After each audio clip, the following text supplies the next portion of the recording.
आज 16 साल बाद श्वेता ने सलोनी की तस्वीर फेसबुक पर देखी और श्वेता फिर से छलांग लगाकर कॉलेज वाली छुई मुई उमराव जान बन गई।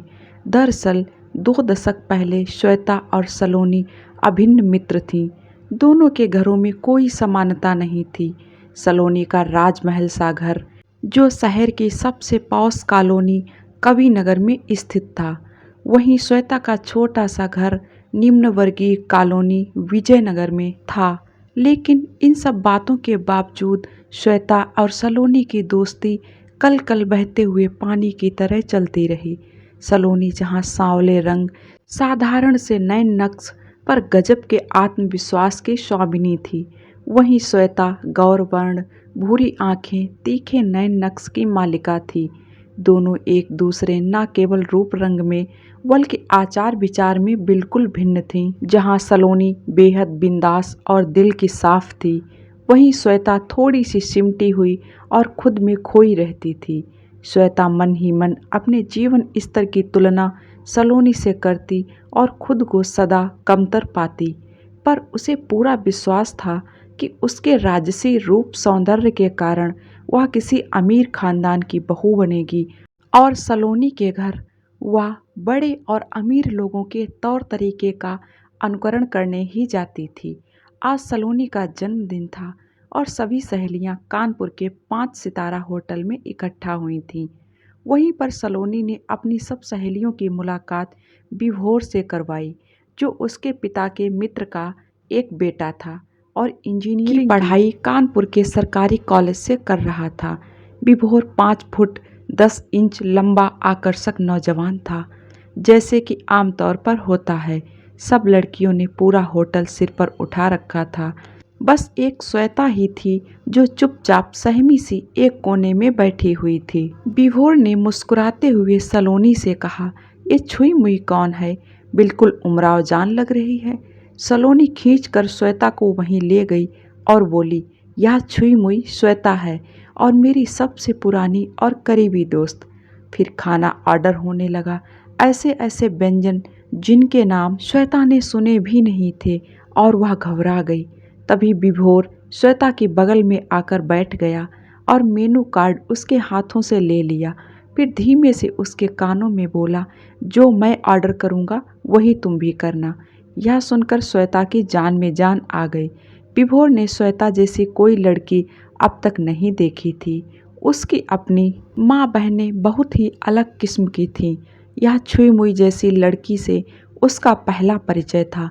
बात बात पर चेहरे का लज्जा से लाल हो जाना, दुपट्टा के कोने से खेलना, पसीना पसीना होना और बिना किसी प्रसाधन के भी इतनी सुंदर दिखना, विभोर का यह पहला तजुर्बा था। वापसी में श्वेता को घर जाने की जल्दी थी तो वह ऑटो के लिए निकल गई। तभी पीछे से विभोर आया और बोला, छुई मुई तुम मेरे साथ चलो, मेरे कॉलेज का रास्ता वहीं से है। श्वेता घबराकर चुपचाप खड़ी रही तो विभोर हंसकर बोला, तुम्हें घर के बाहर ही उतार दूंगा, कॉफ़ी पीने के लिए घर के अंदर नहीं आऊँगा। श्वेता चुपचाप बैठ गई और मोटरसाइकिल हवा से बातें करने लगी। एक अजीब सी खुशी और दुविधा में घिरी श्वेता घर पहुंची। विभोर ऐसा पहला लड़का था जिसने इतना बेबाक होकर उससे बात की।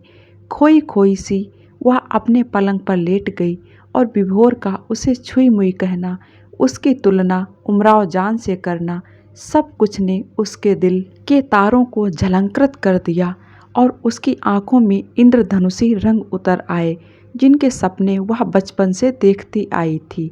श्वेता अब अपने रख रखाव का ध्यान पहले से अधिक रखने लगी थी और अब उसका अधिकतर समय सलोनी के घर पर ही व्यतीत होता था। दरअसल श्वेता विभोर को देखने के बहाने अपना डेरा सलोनी के घर पर ही जमाए रहती थी और यह बात सलोनी भी जानती थी। इसीलिए उसने एक दिन श्वेता से भी कह दिया, श्वेता, विभोर हर किसी से ऐसे ही मजाक करता रहता है, बहुत ही खिलंदड़ स्वभाव का है वह। मगर श्वेता को लगा कि विभोर श्वेता के चारों ओर उमराव जान कहकर मडराता रहता है, इसीलिए सलोनी जलती है, क्योंकि विभोर हमेशा सलोनी को काला हीरा कहकर चिढ़ाता है। देखते ही देखते 2 वर्ष निकल गए और श्वेता, विभोर और सलोनी की दोस्ती ऐसे ही गहरी चलती रही। विभोर ने कभी भी श्वेता से अपने प्यार का इजहार नहीं किया, लेकिन प्यार का क्या, यह कभी इजहार करा जाता है? यह तो सिर्फ महसूस किया जाता है। और श्वेता तो पिछले 2 सालों से विभोर के प्यार में भीगी हुई थी। उसे तो मानो अपनी मंजिल मिल गई थी। उधर विभोर को जहाँ एक तरफ श्वेता की खामोशी और घबराहट बहुत आकर्षक लगती थी, वहीं सलोनी का आत्मविश्वास उसकी हर बात को मूक सहमति न देकर तर्क वितर्क करना उसे प्रभावित करता था। विभोर ने श्वेता से कोई वादा नहीं किया था, पर श्वेता को पूरा विश्वास था कि विभोर उसका हाथ मांगने आएगा। कॉलेज खत्म हो गया था तो सलोनी ने अपने पापा का बिजनेस ज्वाइन कर लिया और श्वेता ने विभोर के प्रस्ताव का इंतजार करना आरंभ कर दिया। विभोर और श्वेता फोन से एक दूसरे से लगातार संपर्क में थे। इस बीच विभोर की नौकरी लग गई, पर वह अधिक खुश नहीं था। उसे और आगे बढ़ना था। श्वेता हर बार विभोर को फोन पर यह सुनाती थी कि उसके लिए बहुत सारे विवाह के प्रस्ताव आ रहे हैं, पर विभोर को समझ नहीं आ रहा था कि श्वेता ये सब उसे क्यों बताती रहती है। एक दिन झुंझलाकर उसने फ़ोन पर बोल भी दिया, कैसी दोस्त हो तुम श्वेता? मैं अपनी नौकरी के कारण परेशान हूँ और तुम्हें बस विवाह की पड़ी है। हाँ मालूम है मुझे, तुम बहुत खूबसूरत हो, तो रोका किसने है तुम्हें? कर लो ना शादी। और फिर फ़ोन काट दिया। श्वेता को लगा कि विभोर असुरक्षित महसूस कर रहा है कि कहीं उसका विवाह कहीं और ना हो जाए, पर मन ही मन श्वेता बहुत खुश थी कि चलो विभोर अब जल्द ही सिर के बल दौड़ा आएगा। एक दिन अचानक शाम को सलोनी का फ़ोन आया। उसे अर्जेंट बुलाया था। वहाँ जाकर देखा तो पता चला सलोनी उड़ी उड़ी सी घूम रही है। श्वेता को देखते ही बोली, शुक्र है तुम आ गई यार, आज मेरा रोका है। और सुनेगी किसके साथ? श्वेता वहीं दम से बैठ गई और फिर बोली, सलोनी यह कैसा मजाक है? विभोर तो अभी विवाह के बारे में सोच भी नहीं सकता है और उसने मुझे यह बात खुद बोली थी। सलोनी हंसते हुए बोली, अरे पगली तू बहुत भोली है। विभोर ने अपनी एक नई यूनिट शुरू की है और उसमें मेरे पापा ने 50% पैसा लगाया है तथा उस यूनिट का बेसिक प्लान मेरा था। तो दोनों के पापा ने सोचा जब एक साथ काम ही करना है तो फिर जिंदगी भी एक साथ क्यों ना गुजारी जाए। श्वेता कड़वाहट से चिल्लाकर बोली, यह क्यों नहीं बोलती कि तुमने अपने पैसों से उसे खरीद लिया है। सलोनी श्वेता की बात सुनकर सकते में आ गई, फिर भी संयत स्वर में बोली, श्वेता विभोर का अपना निर्णय है। उसने सुंदरता से अधिक अपनी तरक्की को महत्व दिया है। तुम बहुत सुंदर हो श्वेता, पर जिंदगी में आगे बढ़ने के लिए काबिलियत और स्मार्टनेस चाहिए, जो शायद उसे मुझ में नज़र आई होगी। श्वेता ने कहा, यह नहीं हो सकता। विभोर मेरे अलावा किसी से शादी नहीं कर सकता और मैं तुमसे हर बात में बेहतर हूँ। सलोनी बोली, यह हो चुका है श्वेता, जरूरी नहीं है सब लोग रूप के ही दीवाने हों। कुछ लोग रूप से अधिक बुद्धि को भी महत्व देते हैं। मेरे ही कारण विभोर यह नया यूनिट लगा पाया है।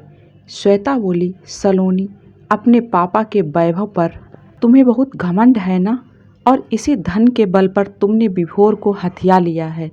पर मेरी भी यह बात ध्यान से सुन लो, अब रूप रंग के साथ साथ यह वैभव और धन भी मेरा दास बनकर रहेगा। यह मेरी तुमसे शर्त है। सलोनी मुस्कुराते हुए बोली, सोच तुम्हारी गलत है श्वेता, पर देखेंगे अगर कभी जिंदगी के किसी मोड़ पर टकराए तो।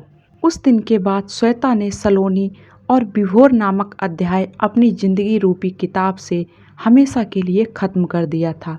पर वह अपनी शर्त नहीं भूली थी। बस उसकी ज़िंदगी का एक ही मकसद था, किसी भी कीमत पर धनवान बनना। इसी के कारण वह एक के बाद एक मध्यम वर्गीय रिश्ते नकारती रही और जहाँ श्वेता का मन करता था वहाँ दहेज की लंबी लिस्ट देखकर उसके घर वालों के पसीने छूट जाते थे।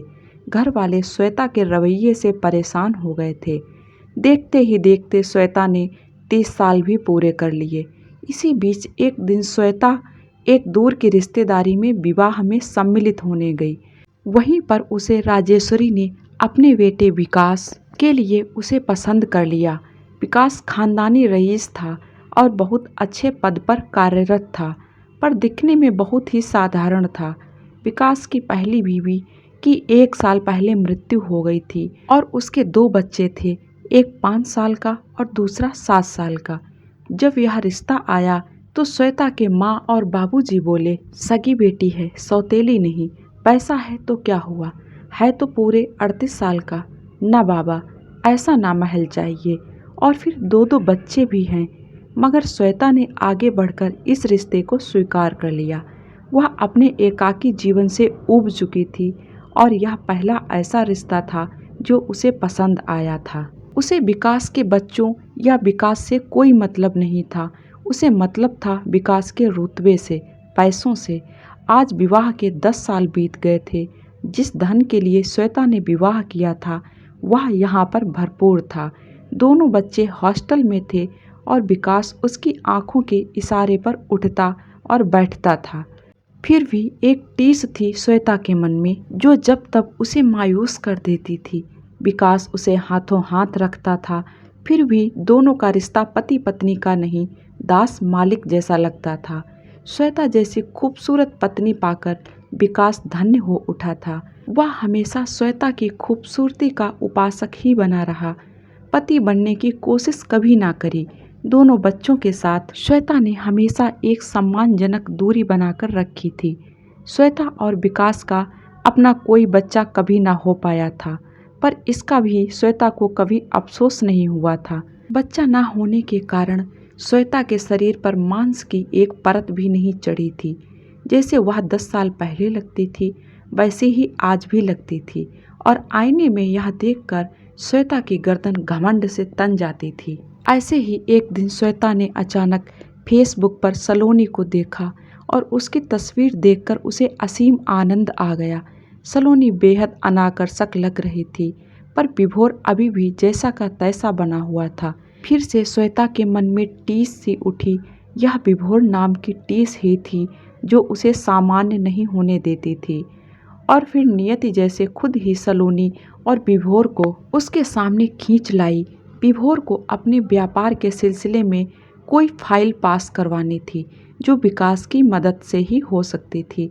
जैसे ही दफ्तर में विकास को पता चला कि सलोनी श्वेता के शहर की ही है और उसकी मित्र भी, तो फौरन विकास ने उन्हें अपने घर पर आमंत्रित कर लिया। श्वेता भले ही ऊपर से भुनभुना रही थी पर अंदर से बेहद खुश थी। चलो, अब तो वह सलोनी को अपना राजपाट दिखा पाएगी। विभोर को भी तो पता चले कि उसने क्या खोया है और किस कांच के टुकड़े को वह हीरा समझकर ले गया था। बहुत घमंड था ना सलोनी को अपनी योग्यता और स्मार्टनेस पर, परंतु आज सलोनी भी देख लेगी कि जीवन के तराजू में मेरे वैभव, मेरी सुंदरता का पलड़ा भारी है। विभोर और सलोनी समय से कुछ पहले ही आ गए थे। दोनों पुराने दिनों को याद करने लगे, पर श्वेता ऐसा व्यवहार कर रही थी जैसे उसे कुछ याद ही ना हो। श्वेता ने ही सलोनी से कहा, क्या हाल बना रखा है सलोनी तुमने? तुम पहले से 3 गुनी हो गई हो। जिम नहीं जाती हो क्या? और फिर बड़ी अदा से अपना साड़ी का पल्ला ठीक करते हुए कनखियों से विभोर की तरफ देखने लगी, पर विभोर की आंखों में सलोनी के लिए प्यार और सम्मान देखकर वह राख हो गई। सलोनी हंसते हुए बोली, श्वेता, माँ बनने के बाद वजन तो बढ़ ही जाता है। जब तुम्हारे खुद के बच्चे होंगे ना तो पता चलेगा। ऐसा लगा मानो श्वेता के मुंह पर किसी ने सफ़ेदी पोत दी हो। और फिर सलोनी अपने बच्चों का प्रशस्ति गान करने लगी। तभी श्वेता को ध्यान आया, उसे तो विकास के बच्चों के बारे में कुछ पता भी नहीं है। वह बस विकास की पत्नी ही बनी रही। उसने उन बच्चों की माँ बनने की पहल कभी की ही नहीं। श्वेता ने फिर खाने की मेज पर सबको बुलाया। उसे पूरी उम्मीद थी कि सलोनी और विभोर उसके खाने की अनदेखी नहीं कर पाएंगे, पर यहाँ भी श्वेता को निराशा ही हाथ लगी। सलोनी अधिकतर व्यंजनों को देखकर बोली, श्वेता, तुम्हारे व्यंजनों को देखकर विकास की सेहत का राज समझ में आ गया। विकास की बढ़ती हुई तोंद की तरफ उन दोनों का इशारा था। श्वेता कट कर रह गई। श्वेता को समझ नहीं आ रहा था उसका रूप, उसका वैभव क्यों सलोनी और विभोर को प्रभावित नहीं कर पा रहा? विभोर उसकी खूबसूरती पर ध्यान क्यों नहीं दे रहा है?